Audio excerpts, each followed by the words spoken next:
Hello नमस्कार साथियों, स्वागत है आपका एमएस स्टडी पॉइंट पे। तो दोस्तों, हम भारत की न्यायपालिका के बारे में चर्चा कर रहे हैं। पिछली जो हमारी 2 क्लास हुई है न्यायपालिका की, उसमें हम न्यायपालिका के बारे में बेसिक जानकारी जुटाई थी और जो न्यायाधीश वगैरह होते हैं उनकी शपथ, नियुक्ति, त्यागपत्र से रिलेटेड, और इसके अलावा उनको महाभियोग की प्रक्रिया से कैसे हटाया जा सकता है, उनकी नियुक्ति कैसे होती है, उस सारी चीजों के बारे में, योग्यताओं के बारे में हमने चर्चा की थी। आज की जो क्लास है उसमें हम न्यायपालिका की शक्तियां अथवा क्षेत्र अधिकारों के बारे में चर्चा करेंगे। तो देखो, जो बेटा भारत की न्यायपालिका होती है उसके क्षेत्राधिकार।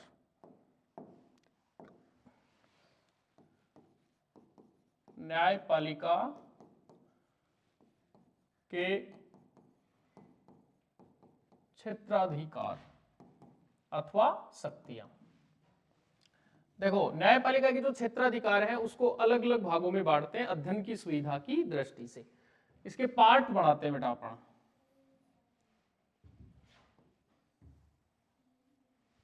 जैसे सबसे पहले बात करें, पहला जो पार्ट है उसको बोलेंगे संघ क्षेत्राधिकार। पहला जो पार्ट है उसको क्या बोलेंगे? संघ क्षेत्राधिकार। ठीक है।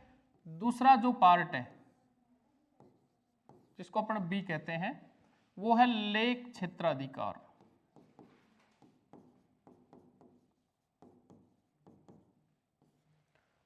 तीसरा जो पार्ट है अपना उसको बोलेंगे अपीलीय क्षेत्राधिकार।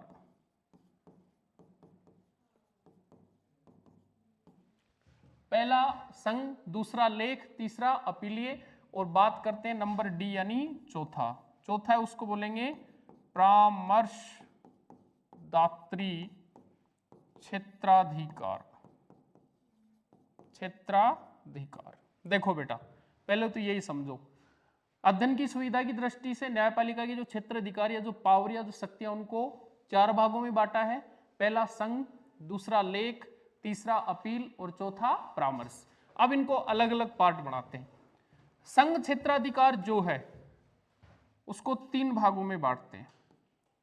पहला केंद्र व राज्य, दूसरा राज्य व राज्य, ठीक है, तीसरा राज्य व राज्यों।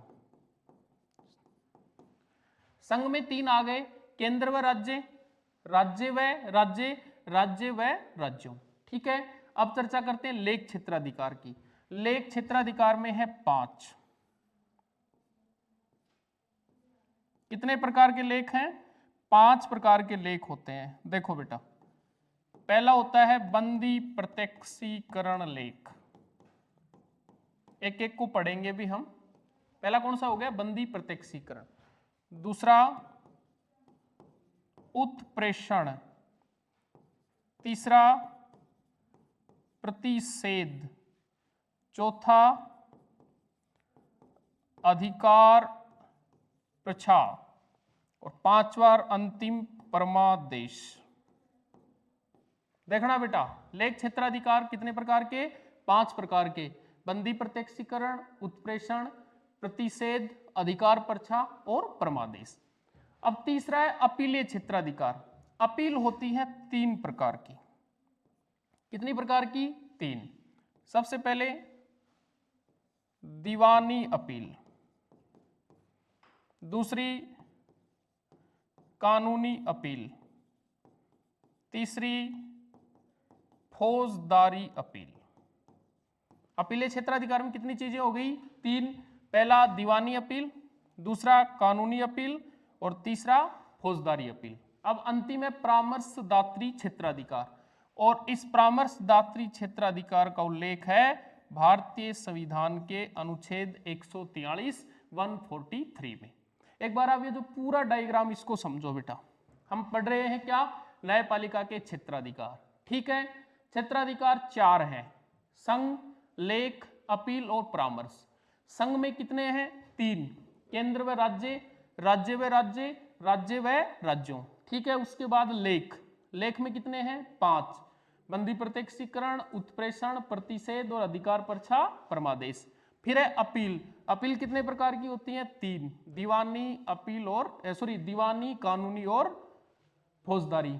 और परामर्शदात्री क्षेत्राधिकार का उल्लेख है अनुच्छेद 143। तो इस तालिका को आपने समझा है। अब हमें एक एक पे चर्चा करनी है। सबसे पहले पढ़ेंगे संघ क्षेत्राधिकार को। देखो आगे चलते हैं।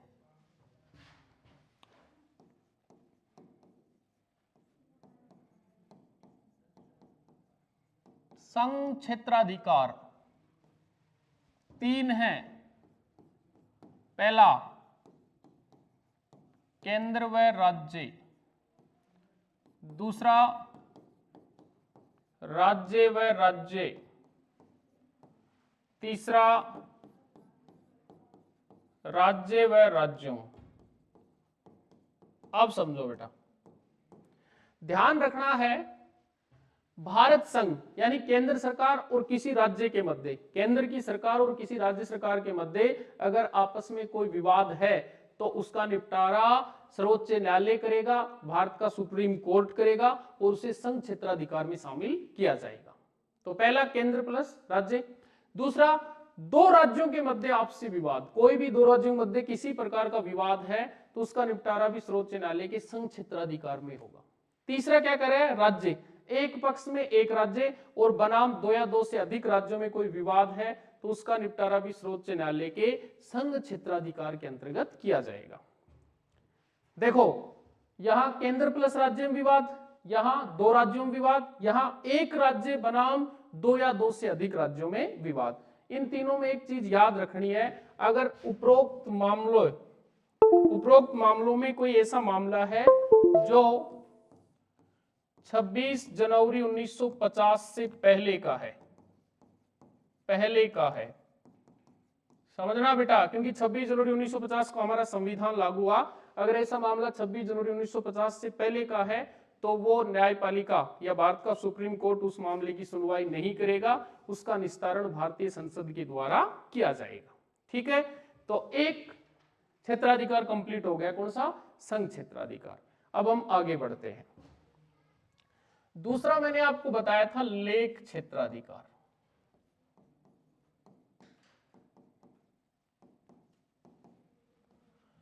ध्यान रखना है, भारतीय न्यायपालिका संविधान के अनुच्छेद 32 के तहत, संविधान के अनुच्छेद 32 यानी 32 के तहत मौलिक अधिकारों की रक्षा हेतु 5 प्रकार के लेख जारी करती है और ये 5 प्रकार के लेख मूल अधिकारों की रक्षा का कार्य करते हैं और उन्हें ही कहा जाता है लेख क्षेत्राधिकार। जो 5 लेख हैं वो एक एक समझो। पहला कौन सा है? बंदी प्रत्यक्षीकरण लेख। सबसे पहले ये देखो, अगर किसी व्यक्ति को गिरफ्तार किया है संबंधित पुलिस ने या स्थानीय पुलिस ने, तो गिरफ्तार किए गए व्यक्ति को 24 घंटे के अंदर, ध्यान रखना बेटा, गिरफ्त में लिए गए व्यक्ति को 24 घंटे के अंदर उसके निकटवर्ती न्यायालय में पेश करना होगा। इस 24 घंटे में यात्रा का समय और अवकाश का दिन शामिल नहीं होगा। ठीक है, बाकी अगर ये दोनों ही चीजें नहीं है तो 24 घंटे के अंदर निकटवर्ती न्यायालय में पेश करना होगा। ये जो लेख है ये सीधा व्यक्तिगत स्वतंत्रता से जुड़ा हुआ है। कई बार प्रश्न आता है व्यक्तिगत स्वतंत्रता से जुड़ा लेख है, तो आप बताएंगे बंदी प्रत्यक्षीकरण लेख। गिरफ्तार करने की समय सीमा क्या है? 24 घंटे। गिरफ्तार करके न्यायालय में पेश करना 24 घंटे। नंबर 2, उत्प्रेषण लेख। उत्प्रेषण का शाब्दिक अर्थ होता है ऊपर भेजना। भारत का कोई भी न्यायालय अपने अधीनस्थ न्यायालय, अधीनस्थ होते हैं छोटे, कोई भी न्यायालय अपने अधीनस्थ न्यायालयों को एक लेख जारी करता है और उनसे बोलता है कि आपके वहां कोई मामला चल रहा है, केस नंबर इतना, मामला नंबर इतना, उसको हमारे यहां उत्प्रेषित कर दो। तो कोई भी कोर्ट अपने अधीनस्थ न्यायालयों में चल रहे किसी मामले को अपने यहां उत्प्रेषित करवा सकता है, मंगवा सकता है। कौन से लेख के द्वारा? उत्प्रेषण लेख के द्वारा। ठीक है। तीसरा, प्रतिषेध लेख। प्रतिषेध लेख बेटा, प्रतिषेध का शाब्दिक अर्थ होता है मना करना। भारत का कोई भी न्यायालय अपने अधीनस्थ न्यायालयों को ये लेख जारी करेगा और उनको बोलेगा कि आपके जो मामला चल रहा है इंडिकेट करेगा स्पेशल जो मामला चल रहा है उस मामले की सुनवाई बंद कर दो, प्रतिषेध कर दो, जब तक कि आपको हम आदेश नहीं देते। ठीक है, तो इससे तो क्या होगा, ऊपर मंगवा सकता है, इससे क्या है, मामले की सुनवाई को मना कर सकता है। तो प्रतिषेध का अर्थ क्या है, मना करना। अब देखो नंबर 4, अधिकार प्रच्छा। ये बड़े इंपॉर्टेंट है बेटा, पांचों ही लेख बार बार परीक्षाओं में आते हैं ये। अधिकार प्रच्छा देखो, जब बाहर तक कोई न्यायिक या प्रशासनिक अधिकारी अपने कर्तव्य क्षेत्र से हटकर कार्य करने लग जाता है तो न्यायपालिका इस लेख के द्वारा संबंधित व्यक्ति का, संबंधित कार्मिक का अधिकार क्षेत्र जान सकती है। इसे ही कौन सा लेख कहते हैं, अधिकार प्रच्छा लेख कहा जाता है। और अब है अंतिम नंबर 5, परमादेश लेख। परमादेश का शाब्दिक अर्थ होता है बेटा हम आदेश देते हैं। कौन किसको आदेश देता है, सुनो। जब भारत का कोई न्यायिक या प्रशासनिक अधिकारी अपने कर्तव्यों में विमूढ़ हो जाता है, अपना काम अच्छे तरीके से या बिल्कुल कर ही नहीं रहा है, तो भारत की न्यायपालिका इस लेख के द्वारा उसे आदेश देती है। क्या बोलती है, हम आदेश देते हैं। तो लेख कौन सा हो गया, परमादेश। तो बंदी प्रत्यक्षीकरण लेख, कुल लेख कितने हो गए, सॉरी लेख क्षेत्राधिकार अनुच्छेद 32, कुल लेख कितने हो गए, 5। पहला बंदी प्रत्यक्षीकरण जिसे व्यक्तिगत स्वतंत्रता से जोड़कर देखा जा सकता है, दूसरा उत्प्रेषण, तीसरा प्रतिषेध, चौथा अधिकार प्रच्छा और पांचवा परमादेश जिसका शाब्दिक अर्थ होता है हम आदेश देते हैं। तो 2 हो गए, पहला संघ, दूसरा लेख। आगे चलो बेटा, तीसरा है वो है अपीलीय क्षेत्राधिकार। अपीलीय क्षेत्राधिकार, अपील 3 प्रकार की होती है, दीवानी, कानूनी और फौजदारी। अपील कितने प्रकार की होती है, दीवानी, कानूनी और फौजदारी। वैसे तो भारत का सर्वोच्च न्यायालय अंतिम अपीलीय न्यायालय है, उसके खिलाफ कहीं भी अपील नहीं की जा सकती है, केवल मृत्युदंड के मामलों को छोड़कर अनुच्छेद 72 के तहत। अपील 3 प्रकार की हो गई। अगर पूछे दीवानी अपील, दीवानी संविधान की व्याख्या संबंधी मामलों की अपील को दीवानी अपील बोलते हैं। क्लियर। दूसरा कानूनी अपील, कानून की व्याख्या संबंधी मामलों की अपील को कानूनी अपील कहते हैं। तीसरा फौजदारी अपील, मृत्युदंड से संबंधित मामलों की जो अपील है उसको फौजदारी अपील कहते हैं। दीवानी में संविधान की व्याख्या, कानूनी में कानून की व्याख्या और फौजदारी में मृत्युदंड से संबंधित मामलों की व्याख्या होती है। तो मुख्य रूप से संघ क्षेत्राधिकार, लेख क्षेत्राधिकार और अपीलीय क्षेत्राधिकार। और अब अपना अंतिम है परामर्शदात्री क्षेत्राधिकार।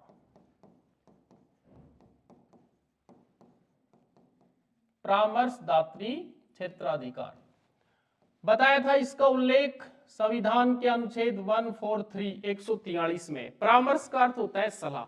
देखो भारत की न्यायपालिका, समझना बेटा, न्यायपालिका भारत के राष्ट्रपति को सलाह दे सकती है, यह अनुच्छेद 143 कहता है। दूसरे शब्दों में भारत का राष्ट्रपति सर्वोच्च न्यायालय या भारत की न्यायपालिका से परामर्श ले सकता है।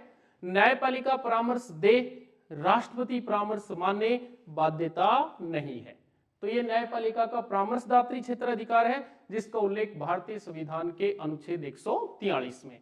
तो दोस्तों आज की जो क्लास थी इसमें हमने मुख्य रूप से न्यायपालिका की शक्तियां, उसके पावर या उसके क्षेत्राधिकारों के बारे में चर्चा की है। क्षेत्राधिकारों को मुख्य रूप से हमने 4 भागों में बांटा है, संघ क्षेत्राधिकार, लेख क्षेत्राधिकार, अपीलीय क्षेत्राधिकार और परामर्शदात्री क्षेत्राधिकार।